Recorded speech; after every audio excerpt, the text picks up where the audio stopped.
Hi hello नमस्कार. आपण पाहताय मॅक्स वुमन आणि आपल्या सगळ्यांचं खूप खूप स्वागत. मॅक्स वुमनवर आपण सगळेजण फोटो स्टोरीज आवर्जून पाहतात. विविध अभिनेत्रींच्या फोटो स्टोरीज असतात, त्या आपल्याला खूप आवडतात. पण या अभिनेत्री सिनेसृष्टीमध्ये पदार्पण कशा करतात? एकतर NSD मध्ये पास आउट असतात किंवा नाटकांमधनं कामं केलेली असतात आणि सिनेमामध्ये येतात. काही अभिनेत्री या मॉडेल्स असतात आणि स्पर्धा जिंकतात आणि बॉलिवूडचे दरवाजे त्यांच्यासाठी उघडे होतात.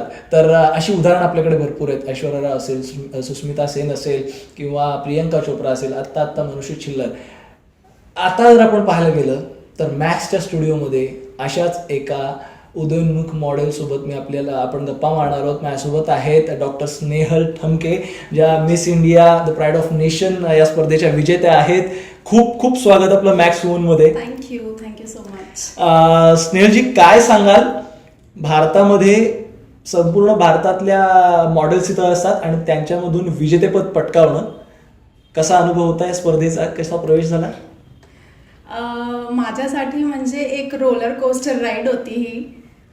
जेव्हापासून एनरोल केलं होतं ह्या पॅजंटसाठी आणि मग त्याचं प्रेपरेशन आणि along with the hospital, clinic आणि माझे पॅशन सगळं मिळवून खूप जास्ती डिफिकल्ट टास्क होतं सगळं करायला. पण I fulfilled all the responsibilities आणि ड्रीम कम ट्रू आहे माझ्यासाठी. तर हे coming from a very small background, छोट्याशा गावावरून येणं आणि दिल्लीपर्यंत जाऊन हा क्राऊन जिंकणं is a very big thing for me. जसं आपण उल्लेख केलात, आपण डॉक्टरही आहात आणि एका लहानशा गावातून आलेला आहात. याच्यावरच माझा पुढचा प्रश्न आहे आपल्याला, की मॉडेलिंग करणं हा पूर्ण वेगळा प्रकार आहे, पण त्याआधी आपण डॉक्टर देखील आहात, आपलं क्लिनिकही आहे. एखाद्या छोट्याशा गावातनं आपण येता, चंद्रपूर जिल्हा विदर्भातनं, त्या छोट्याशा गावातनं डॉक्टर होणं, MBBS होणं, सायकॅट्रिस्ट होणं आणि त्याच्यानंतर मग मॉडेलिंग. पण मॉडेलिंगच्या आधी सायकॅट्रिस्ट आणि MBBS पर्यंतचा आपला प्रवास कसा होता, स्ट्रगल? कारण मॅक्स वुमन अनेक मुली देखील पाहत असतात आणि त्यांना भविष्यात मॉडेल व्हायचं असेल, स्वप्न साकारायचं असेल, पण सोबत हेही करायचं आहे. काय सांगाल त्यांच्यासाठी? खरं तर नेहमीपासून एक स्वप्न होतंच की काहीतरी ग्लॅमर दुनियेमध्ये करायचं आहे. माहिती नव्हतं की पॅजंट थ्रू जाणार मी. कधी असं पॅजंटमध्ये जायचं असा विचार नव्हता, पण हां, हे माहिती होतं नक्की की मॉडेलिंग करायचं आहे. तर आईबाबांना पाहिजे होतं की मी एक डॉक्टर व्हावं. माझी स्वतःची कधीच इच्छा नव्हती डॉक्टर व्हायची. जसं मिडल क्लास फॅमिलीचं असतं की आईबाबांचे स्वप्न पूर्ण करायचे, तसेच मी करत गेले. आणि घुग्गुसमधनं मी जिथून आले आहे, घुग्गुसमधनं माझी स्कूलिंग झाली आणि मग त्याच्यानंतर मी नागपूरमधनं MBBS केलं आहे. आणि माझ्या पोस्ट ग्रॅज्युएशनसाठी सायकॅट्रीमध्ये मी जे MD केली आहे त्याच्यासाठी मी बिकानेरला गेले आहे. राजस्थानवरून मी माझं पोस्ट ग्रॅज्युएशन केलं आहे. आणि मग त्याच्यानंतर मी मुंबईला आले 2017मध्ये. आणि since then I have been dreaming की काहीतरी, आता मुंबईमध्ये आलोच आहोत आपण, मायानगरीमध्ये आलोच आहोत, तर काहीतरी करूया. आणि therefore I went for the pageant. आणि माझ्या लग्नाला ॲक्च्युली 10च महिने झाले आहेत. आणि मी त्याच्या आधीच बहुतेक मी विचार करत होते की मला असं कुठलं तरी करायचं आहे. मिसच्या कॅटेगरीमध्ये तर मी काही करू शकले नाही because I surpassed the age. पण मिसेसच्या कॅटेगरीमध्ये मला करायचं होतं. आणि just after the marriage I think I enrolled into the pageant and I'm here. वा, तर फार सुंदर प्रवास आहे. तुमचं लग्न 10 महिन्यापूर्वी झालं, तुम्ही म्हणालात. लव्ह मॅरेज की arrange marriage? Actually love marriage. घरच्यांकडनं खूप जास्ती ऑपोजिशन होतं आणि शेवटपर्यंत म्हणजे नाहीच होतं. मग मध्ये एक काळ आला कोविडमध्ये, जेव्हा बाबांची खूप तब्येत खराब झाली, त्यांना कॅन्सर डिटेक्ट झाला. मग 2020 पूर्ण त्यांचं कॅन्सर ट्रीटमेंटमध्ये गेलं. आणि त्यावेळेला त्यांना कळालं की जो माझा बॉयफ्रेंड होता, नाव हजबंड, तो खूप जास्ती सपोर्टिव्ह आहे, त्यांच्या घरचे खूप जास्ती सपोर्टिव्ह आहेत. तर that's how they agreed for the marriage. आणि मग मी माझ्या बाबांच्याच बर्थडेच्या दिवशी 1 जानेवारी 2021 त्या दिवशी आम्ही कोर्ट मॅरेज केली. It was just a birthday gift for my father. तर त्यांच्या बर्थडेच्या दिवशी लग्न केलं. मग या मग आपल्या परवानगीनं आपण म्हणताय लग्न केलंय, आपल्या मिस्टरांचं नाव कळवत्या. Doctor Neeraj Mishra, he is an orthopaedic surgeon in Mumbai. कशी भेट झाली? कॉमन फ्रेंड्स होते. MBBSच्या वेळेला कॉमन फ्रेंड्स होते आमचे. अच्छा, त्यानुसार आपण मुंबईत आलात, मॉडेलिंग ठरवलं आणि मॉडेलिंग क्षेत्रात उतरणं सोपं नाहीये ना. खूप प्रयत्न करावे लागतात, धावपळ करावी लागते. काय काय केलं प्लीज आपल्या प्रेक्षकांसाठी? माझं पॅशन नेहमीपासूनच होतं. Apart from this I love dancing and expressing my self. तर मला तितकं अवघड गेलं नाही. ह्या पॅजंटसाठी मी नेमकं प्रिपेअर केलं होतं. ॲब्सोल्यूएल म्हणून एक अकॅडमी आहे चेंबूरला, त्यांच्या अंडर मी ट्रेनिंग घेतली आहे मागच्या 5-6 महिन्यामध्ये. आणि त्याच्यामुळे मला इतकं प्रॉब्लेम झालं नाही बघायला गेलं तर ह्या पॅजंटसाठी. अपार्ट फ्रॉम दिस मी मन शिंदे म्हणून एक फोटोग्राफर आहे, त्यांच्यासोबत काही शूट्स केले आहे, काही बोल्ड शूट्स केले आहेत. तर बघूया, आता जस्ट माझी जर्नी सुरू झाली आहे. समोर काय काय होतं आपण ते बघूया. वा. आपण चला मॉडेलिंगमध्ये प्रवेश केला. आता आपण मला वाटतं पहिलीच कॉम्पिटिशन होते पण पार्टिसिपेट केलात आणि आपण ती जिंकलात. स्वप्नवत आहे पहिल्यांदा एखाद्या कॉम्पिटिशनमध्ये पार्टिसिपेट करणं आणि ती जिंकणं. पुढे काय करायचं आहे, याच्या पुढचं काय आपलं स्वप्न? जसं मला ॲक्टिंग आणि डान्सिंग आणि मॉडलिंग करायचंच आहे, तर I am looking forward for the more projects I will be getting through the organisation. Glamour गुडगावनी हे पूर्ण इव्हेंट ऑर्गनाईज केलं होतं आणि बरखा नांगिया मॅम जे ह्या इव्हेंटचे डिरेक्टर आहेत, मी खूप आभारी आहे की त्यांनी मला ही इतकी मोठी ऑपॉर्च्युनिटी दिली. अँड आय एम होपफुल की मला पुढे पण त्या ऑर्गनायझेशन थ्रू आणि माझ्या इंडिव्हिज्युअल एफर्ट्समुळे पण आणखी प्रोजेक्ट्स मिळतील. So yeah I am looking forward to it. या सगळ्यामध्ये आता तुम्ही मॉडेलिंग तर करताच आहात, तुम्ही डॉक्टर देखील आहात, क्लिनिकही सांभाळता की फक्त पूर्ण वेळ आता मॉडेलिंगकडे लक्ष आहे? नाही, क्लिनिक सांभाळते.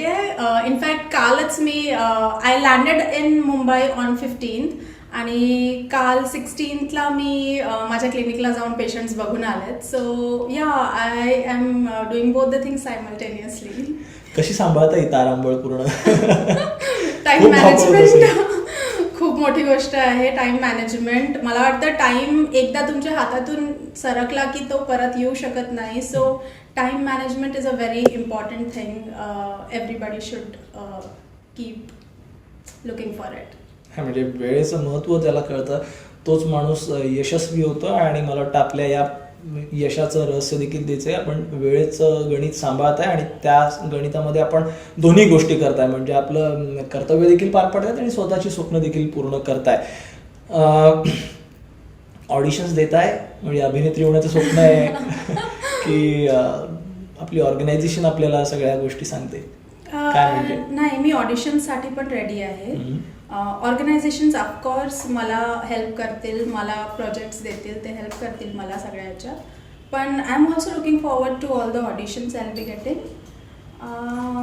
बघूया, आता अजून मी ॲक्च्युली काहीच असं प्लॅन नाही केलं आहे. I am just going with the flow. खूप सारे मीडिया आणि हे सगळं खूप नवीन आहे माझ्यासाठी, तर I am just going with the flow.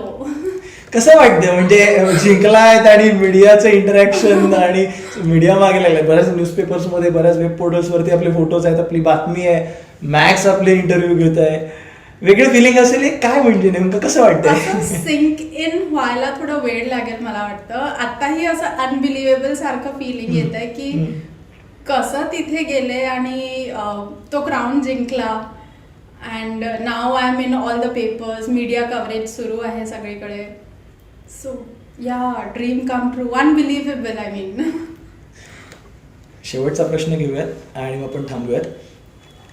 ज्या वेळेस स्पर्धेचा शेवटचा राऊंड होता, जे प्रश्न विचारले गेले त्यानंतर अनाउन्समेंट, तो क्षण काय सुरू होतं मनामध्ये?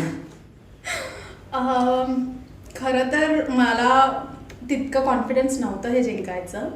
आणि टॉप 5 अनाऊन्स झाले आणि मग टॉप 5 नंतर third, second runner-up, first runner-up आणि मग विनरची हे अनाऊन्स झाली. त्यावेळेला मला वाटलं आता 2 जणांचं नाव आलं आहे आणि I am know where, so let me just go back. आणि मग I turn and they started calling my name आणि मी तिथेच असे उडे मारायला लागले, जम्प केले मी आणि अश्रू असे म्हणजे डोळ्यावरनं आय स्टार्टेड क्राईंग. आणि जे तिथे टीम मेंबर्स होते दे वर like go on the stage, don't cry, go on the stage. आणि मग स्टेजवर जाऊन मी बरखा मॅमला हक करून खूप रडले. आणि मागून असे आवाज येत होते की तुमचा मेकअप जाईल, your makeup and then I controlled my tears. Unbelievable is the word. मला आत्ताही असं वाटतं की ते ड्रीम होतं, winning that crown. Madhurima Tuli madam आल्या होत्या तिथे आणि त्यांनी मला क्राऊन घालवलं आणि I have no words. It was very different experience. It was a wonderful experience for me. Max वुमनचं प्रेक्षक, त्या प्रेक्षकांमध्ये असणाऱ्या हजारो मुली, त्यांना देखील मॉडेलिंग करायचं आहे, त्यांना देखील सक्सेस मिळवायचा आहे. काय सांगाल त्यांना? माझा हेच एक ॲडवाईस असेल की स्वतःवर विश्वास करणं कधीच सोडू नका. Always believe in your self.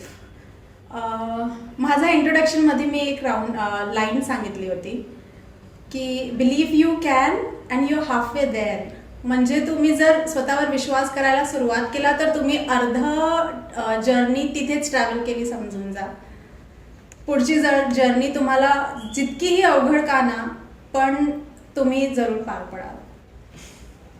धन्यवाद, खूप खूप आपले आभार. आपण मॅक्सच्या स्टुडिओमध्ये आलात, आमच्याशी गप्पा मारल्यात. खरंच खूप खूप धन्यवाद. Nice to meet you. Thank you so much. Thank you. तर या होत्या डॉक्टर स्नेहल ठमके, ज्यांनी आपल्यासोबत गप्पा मारल्या. सोपं नाही आहे डॉक्टर होणं.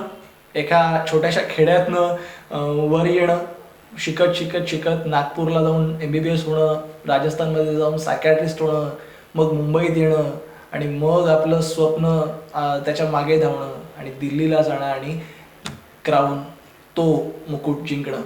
असेच नवनवीन व्हिडिओ पाहण्यासाठी मॅक्स वुमनला सबस्क्राईब करा यूट्यूबला, सोबतचा बेल आयकॉन दाबा. आणि हा व्हिडिओ जर आपण फेसबुकला पाहताय तर फेसबुक पेजला मॅक्स वुमनच्या लाईक करायला अजिबात विसरू नका. धन्यवाद. आपण पाहत होतात मॅक्स वुमन.